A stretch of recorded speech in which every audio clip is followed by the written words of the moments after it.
Hello students, आप सभी का हमारा प्यारा सा YouTube channel toppers classes bye SSS में फिर से एक बार स्वागत है।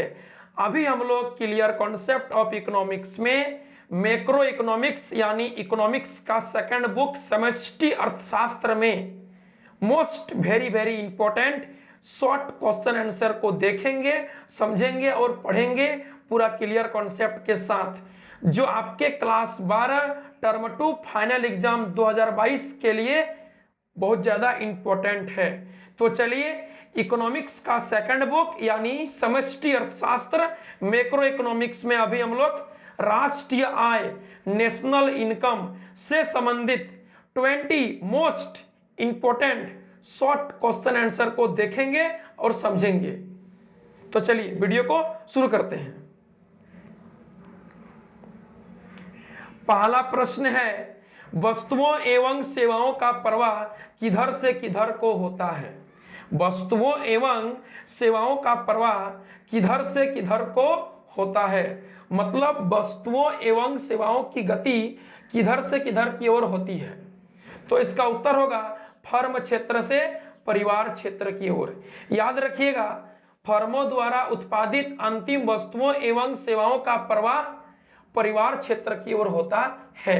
यानी हम लोग मतलब परिवार क्षेत्र फर्म क्षेत्र को अंतिम वस्तुओं एवं सेवाओं का निर्माण करने के लिए उत्पादन के साधन प्रदान करते हैं। जैसे कि हम लोग लेबर देते हैं, जमीन देते हैं, पूंजी देते हैं, कच्चे माल देते हैं।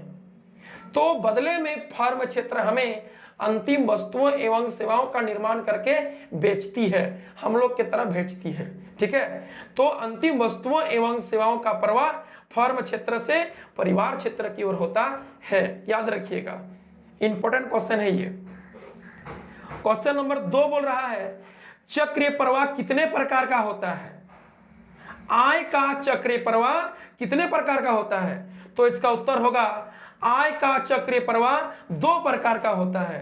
पहला वास्तविक प्रवाह एवं दूसरा मौद्रिक प्रवाह। ठीक है, वास्तविक प्रवाह मतलब रियल फ्लो यानी वस्तुओं एवं सेवाओं का प्रवाह। ठीक, मौद्रिक प्रवाह यानी मनी फ्लो मतलब मुद्रा आय का प्रवाह। ठीक है, वास्तविक प्रवाह का मतलब होता है वस्तुओं एवं सेवाओं का प्रवाह। ठीक, और मौद्रिक प्रवाह का मतलब होता है वस्तुओं एवं सेवाओं के बदले मुद्रा का प्रवाह, आय का प्रवाह। ठीक है, चलिए, वास्तविक प्रवाह रियल फ्लो, मौद्रिक प्रवाह मनी फ्लो। चलिए आगे क्वेश्चन नंबर 3 कहता है, फर्मों द्वारा परिवारों को किए गए साधन भुगतानों के नाम बताइए। फर्मों के द्वारा परिवारों को किए गए साधन भुगतानों के नाम बताइए। यानी जैसे कि आप लोग सभी जानते हैं, परिवार क्षेत्र मतलब हम लोग, परिवार क्षेत्र यानी हम लोग फर्म क्षेत्र को उत्पादन के साधन देते हैं। जैसे कि हम लोग जमीन देते हैं, कच्चा माल देते हैं, लेबर देते हैं, पूंजी देते हैं। तो फर्म क्षेत्र उसके बदले हम लोगों को साधन के बदले पेमेंट करते हैं। तो पेमेंट क्या क्या करते हैं सुनिए। लगान मतलब जमीन का भाड़ा, जमीन का दाम। मजदूरी मतलब मजदूर का मजदूरी, लेबर का मजदूरी। ठीक, ब्याज यानी पूंजी का ब्याज। ठीक है, एवं लाभ मतलब उद्यमी को लाभ प्राप्त होता है। ठीक है, तो फर्मों द्वारा परिवारों को किए गए साधन भुगतान क्या क्या होगा। भूमि के बदले लगान, श्रमिक के बदले मजदूरी, पूंजी के बदले ब्याज एवं उद्यमी के बदले लाभ। ठीक, चलिए क्वेश्चन नंबर 4 कह रहा है, आय के चक्रीय प्रवाह के 3 क्षेत्रीय मॉडल में कौन कौन से क्षेत्र होते हैं। आय के चक्रीय प्रवाह के 3 क्षेत्रीय मॉडल में कौन कौन से क्षेत्र होते हैं। तो इसका उत्तर हो जाएगा परिवार क्षेत्र, फर्म क्षेत्र एवं सरकार क्षेत्र। ठीक है, 3 क्षेत्रीय मॉडल में 3 गो क्षेत्र होता है, परिवार क्षेत्र, फर्म क्षेत्र एवं सरकार क्षेत्र। ठीक, चलिए अगला प्रश्न है क्वेश्चन नंबर 5, आय का कौन सा प्रवाह साधन सेवा के प्रवाह को बताता है। बोल रहा है आय का खाली स्थान दे दिया है, यानी कौन सा प्रवाह साधन सेवा के प्रवाह को बताता है, तो इसका उत्तर हो जाएगा वास्तविक प्रवाह। क्योंकि वास्तविक प्रवाह में केवल वस्तुओं के बदले वस्तुओं का प्रवाह होता है। वास्तविक प्रवाह का मीनिंग ही होता है वस्तुओं एवं सेवाओं का प्रवाह, उसमें मुद्रा का प्रवाह नहीं होता है। ठीक है, तो आय का कौन सा प्रवाह साधन सेवा के प्रवाह को बताता है, तो इसका उत्तर हो जाएगा वास्तविक प्रवाह। ठीक है, आगे क्वेश्चन नंबर 6 बोल रहा है प्रत्येक वास्तविक प्रवाह का अपना एक कौन सा प्रवाह होता है किंतु विपरीत दिशा में, तो इसका उत्तर हो जाएगा मौद्रिक प्रवाह। यानी प्रत्येक स्टेज में वस्तुओं एवं सेवाओं के बदले मौद्रिक प्रवाह होता है, लेकिन विपरीत दिशा में होता है। याद रखिएगा, आय का चक्रीय प्रवाह में वस्तुओं एवं सेवाओं के बदले मुद्रा का प्रवाह होता है, लेकिन विपरीत दिशा में होता है। यदि वस्तुओं एवं सेवाओं का प्रवाह इधर से उधर की ओर हुआ है, तो मुद्रा का प्रवाह उधर से इधर की ओर होगा। ठीक है, चलिए, मतलब प्रत्येक वास्तविक प्रवाह का अपना एक मौद्रिक प्रवाह होता है। वस्तुओं के बदले मुद्रा का प्रवाह होता है, किंतु विपरीत डायरेक्शन में होता है, विपरीत दिशा में होता है। आगे 7वां प्रश्न है सकल राष्ट्रीय उत्पाद एवं सकल घरेलू उत्पाद के अंतर को क्या कहते हैं। क्वेश्चन नंबर 7 बोल रहा है जीएनपी एवं जीडीपी के अंतर को क्या कहते हैं, तो इसका उत्तर हो जाएगा विदेशों से प्राप्त शुद्ध साधन आय। यानी हम लोग जीएनपी में जीडीपी को माइनस कर देंगे तो विदेशों से प्राप्त शुद्ध साधन आय बचेगा। ठीक है, सकल घरेलू उत्पाद को घटा देंगे सकल राष्ट्रीय उत्पाद में, तो विदेशों से प्राप्त शुद्ध साधन आय बचेगा। ठीक, चलिए अगला प्रश्न है question number 8 GNP at FC में एनएनपी एट एफसी को घटा देंगे, माइनस कर देंगे तो क्या बचेगा, तो इसका उत्तर होगा घिसावट व्यय। याद रखिएगा, ठीक है, जीएनपी एट एफसी में एनएनपी एट एफसी को माइनस कर देंगे तो घिसावट व्यय बचेगा। ठीक है, चलिए अगला प्रश्न है क्वेश्चन नंबर 9 व्यक्तिगत आय राष्ट्रीय आय से कम होती है या अधिक, तो यह सिंपल बात है, व्यक्तिगत आय राष्ट्रीय आय से बहुत कम होती है।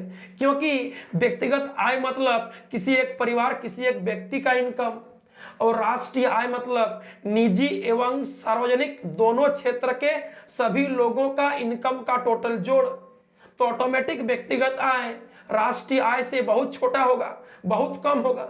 ठीक है, चलिए अगला प्रश्न बोल रहा है क्वेश्चन नंबर 10 सरकार द्वारा किए गए हस्तांतरण भुगतान के कुछ उदाहरण दीजिए। सरकार द्वारा किए गए हस्तांतरण भुगतान के कुछ उदाहरण दीजिए, तो इसका उत्तर होगा वृद्धा पेंशन, छात्रवृत्ति, बेरोजगारी भत्ता आदि। ठीक है, हस्तांतरण भुगतान का मतलब होता है ट्रांसफर पेमेंट, यानी एक ऐसा भुगतान जिससे लोगों को कोई सेवा प्रदान करनी नहीं पड़ती है सरकार को बदले में। ठीक है, सरकार द्वारा किया गया ऐसा भुगतान जिससे लोगों को बदले में सरकार को कोई सेवा प्रदान नहीं करनी पड़ती है, ये उत्पादन प्रक्रिया में कोई योगदान देना नहीं पड़ता है। जैसे कि वृद्धा पेंशन, छात्रवृत्ति, बेरोजगारी भत्ता हम लोगों को फ्री मिल जाता है। ठीक है, चलिए कोई सेवा प्रदान नहीं करनी पड़ती है बदले में सरकार को। क्वेश्चन नंबर 11 बोल रहा है एनडीपी एट एफसी में शुद्ध अप्रत्यक्ष कर को जोड़ेंगे तो क्या प्राप्त होगा, तो ऑटोमेटिक बात है साधन लागत पर यदि टैक्स को जोड़ते हैं तो उत्तर बाजार कीमत पर आता है। ठीक है, यानी एनडीपी एट एफसी में शुद्ध अप्रत्यक्ष कर को जोड़ेंगे तो एनडीपी एट एमपी निकलेगा। ठीक है, बाजार कीमत पर निकल जाएगा।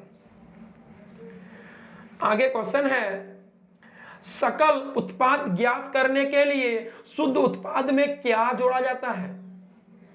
सकल उत्पाद यानी कुल उत्पाद ज्ञात करने के लिए शुद्ध उत्पाद में क्या जोड़ते हैं, तो इसका उत्तर होगा घिसावट व्यय यानी मूल्य ह्रास। ठीक है, सकल उत्पाद को ज्ञात करने के लिए शुद्ध उत्पाद में हम लोग घिसावट व्यय यानी मूल्यह्रास को जोड़ते हैं।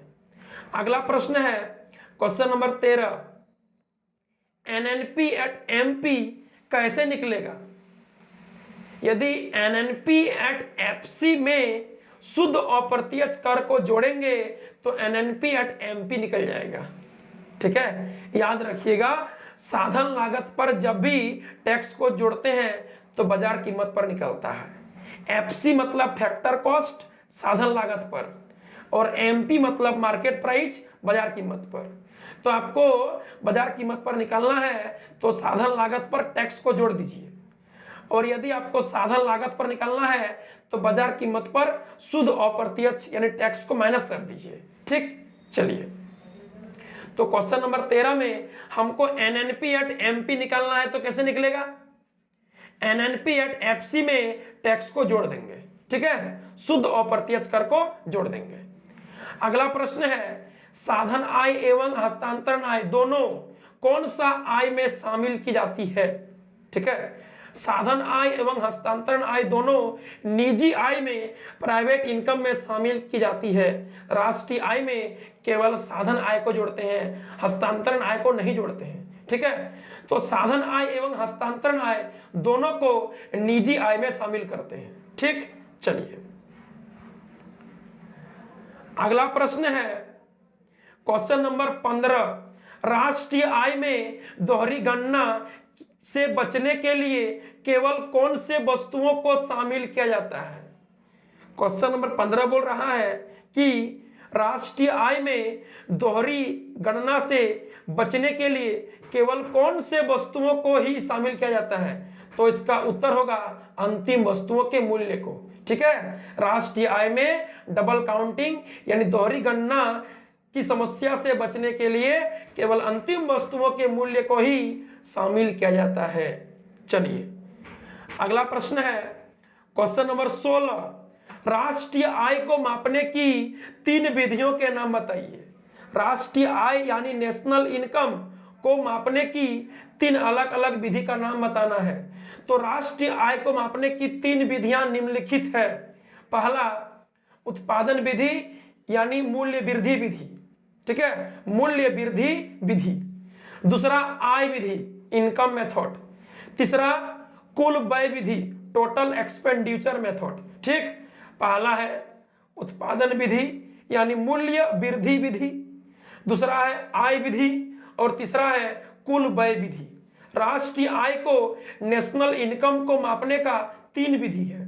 चलिए, अगला प्रश्न है, सकल राष्ट्रीय उत्पादन की गणना में कौन से वस्तुओं को शामिल नहीं किया जाता है? ठीक है, तो हम लोग अभी पढ़े कि अंतिम वस्तुओं के मूल्य को शामिल किया जाता है, तो कौन सा वस्तु को शामिल नहीं करेंगे? मध्यवर्ती वस्तु को, क्योंकि मध्यवर्ती वस्तु से फिर एक नया वस्तु बनेगा, यानी टोटल राष्ट्रीय उत्पादन में कुछ योगदान आएगा, कुछ पैसा फिर से आ जाएगा, इसलिए अंतिम वस्तु को शामिल करते हैं, मध्यवर्ती वस्तु को शामिल नहीं करते हैं, क्योंकि मध्यवर्ती वस्तु से फिर हमारा राष्ट्रीय आय में कुछ इनकम बढ़ेगा यदि उससे हम एक नया वस्तु बनाते हैं तो। ठीक है, इसलिए मध्यवर्ती वस्तु को शामिल नहीं करते हैं, क्योंकि उससे अभी नया वस्तु बन सकता है, वो अंतिम वस्तु नहीं है। हाँ, फिर अंतिम वस्तु को शामिल करते हैं, क्योंकि अंतिम वस्तु से राष्ट्रीय आय में पुनः दोबारा अब कोई योगदान नहीं मिलेगा। ठीक है, यानी सकल राष्ट्रीय उत्पादन की गणना में मध्यवर्ती वस्तुओं को शामिल नहीं किया जाता है। क्वेश्चन बोलेगा किसको शामिल करते हैं, तो उत्तर हो जाएगा अंतिम वस्तु। किसको शामिल नहीं करते हैं, तो उत्तर हो जाएगा मध्यवर्ती वस्तु। ठीक, चलिए, अगला प्रश्न है क्वेश्चन नंबर 18, पूंजीगत वस्तुओं के 2 उदाहरण दीजिए। पूंजीगत वस्तुओं के 2 उदाहरण दीजिए, तो इसका उत्तर हो जाएगा मशीन एवं औजार आदि। ठीक है, मशीन एवं औजार जो होता है वह मध्यवर्ती वस्तुओं को अंतिम वस्तुओं में बदलता है, जिसको हम लोग पूंजीगत वस्तु कहते हैं। ठीक है, चलिए, अगला प्रश्न है क्वेश्चन नंबर 19 आय के चक्रीय प्रवाह के 2 क्षेत्रीय मॉडल में बचत को क्या कहते हैं? आय के चक्र प्रवाह के दो क्षेत्रीय मॉडल में बचत को रिसाव कहते हैं, लीकेज कहते हैं, जो आय के चक्र प्रवाह से बाहर आ जाता है। ठीक है, तो आय के चक्र प्रवाह से जो बाहर आ जाता है उसको हम लोग लीकेज कहते हैं, रिसाव कहते हैं, क्षरण कहते हैं, छिद्र कहते हैं। ठीक है, चलिए अंतिम प्रश्न है 20 नंबर प्रश्न। आय के चक्र प्रवाह का 4 क्षेत्रीय मॉडल कैसी अर्थव्यवस्था का उदाहरण है? आय के चक्र प्रवाह का 4 क्षेत्रीय मॉडल एक खुली अर्थव्यवस्था का उदाहरण है, क्योंकि इसमें विदेशी क्षेत्र को शामिल कर लिया जाता है। तो जब किसी देश के घरेलू क्षेत्र में विदेशी क्षेत्र को शामिल कर लेते हैं तो उसको खुली अर्थव्यवस्था का नाम देते हैं। ठीक है, जो 4 क्षेत्रीय मॉडल में होता है। 4 क्षेत्रीय मॉडल में परिवार क्षेत्र, फर्म क्षेत्र एवं सरकार क्षेत्र के साथ विदेशी क्षेत्र को शामिल कर लिया जाता है। ठीक है, इसलिए इसको खुली अर्थव्यवस्था यानी ओपन इकोनॉमी कहते हैं। तो जब किसी देश के घरेलू क्षेत्र के अर्थव्यवस्था में विदेशी क्षेत्र को, एक्सटर्नल सेक्टर को, बाहरी क्षेत्र को, बाह्य क्षेत्र को शामिल कर लेते हैं तो उसको खुली अर्थव्यवस्था कहते हैं। ठीक है, जिसमें आयात निर्यात चालू हो जाता है। ठीक है, एक देश का अलग देश के साथ वस्तुओं एवं सेवाओं का प्रवाह शुरू हो जाता है, जिसको हम लोग आयात निर्यात कहते हैं। ठीक है, तो ये खुली अर्थव्यवस्था में होता है। ठीक, तो चलिए फिर मिलेंगे अगले वीडियो में, तब तक के लिए बाय बाय, थैंक यू।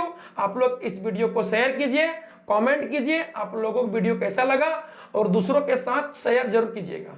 ठीक है, क्योंकि हम जब भी वीडियो बनाते हैं तो इंपॉर्टेंट टॉपिक को लेकर ही बनाते हैं, ताकि आपके वार्षिक एग्जाम, फाइनल एग्जाम में काम आ जाए।